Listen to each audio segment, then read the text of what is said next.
हमारा के छोड़ अकेला रे ए भाई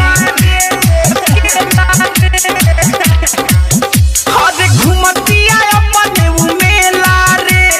हमारा के छोड़ अकेला रे हम माजतानी घर ही में बरतानवा रे कटनी कैलस रोपनी कैलस अब सावन में अति क देले बिया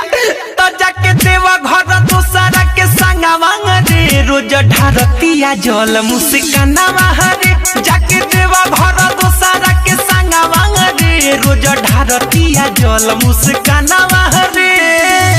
रोज ढारतिया जल मुस्कानवा रे तनिक लागत नहीं ओकर डीजे विकास रीगा सीतामढ़ी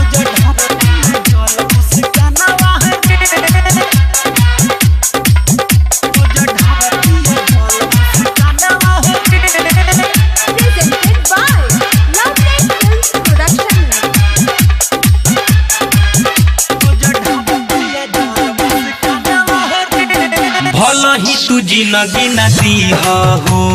जवानो बाबू हो छीन ली हो ए परम बाबा ए शंकर भगवान एक कोड़िया बदाया करो अरे भला ही तू जिंदगी न दी हो जवानो बाबू हो छीन ली हो अगिला जन्म में हे भोले बाबा ऐसन में हरि न दी हो अपने से जो है तहे जाले रे बोले नी तो हम पे चिल्ला ले रे अब लेके मानी लागे मोर परानवा रे अरे मर्दे नइखे पटत ब्रेकअप करला अरे साला ओकरा ब्रेकअप कोल जाला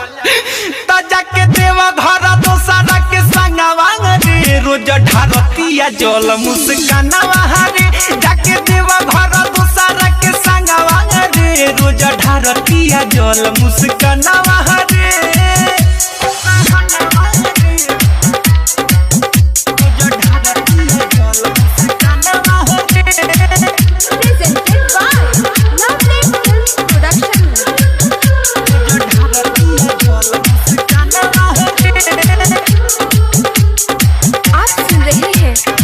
पटेल की आवाज में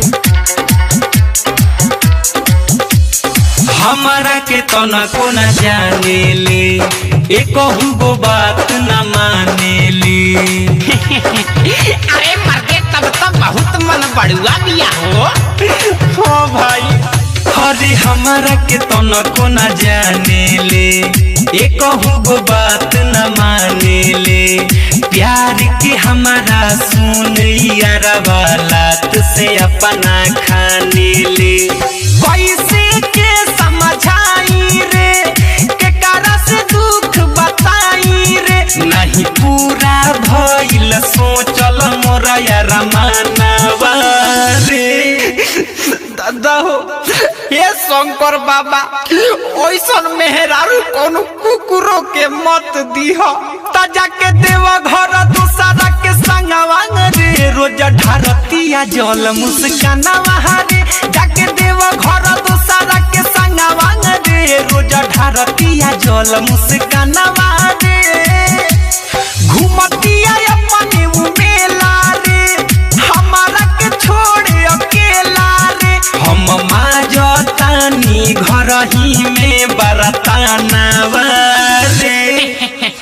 अब जवन भाई तवन भाई जिंदगिया तो एकरे साथे नु काटे के बा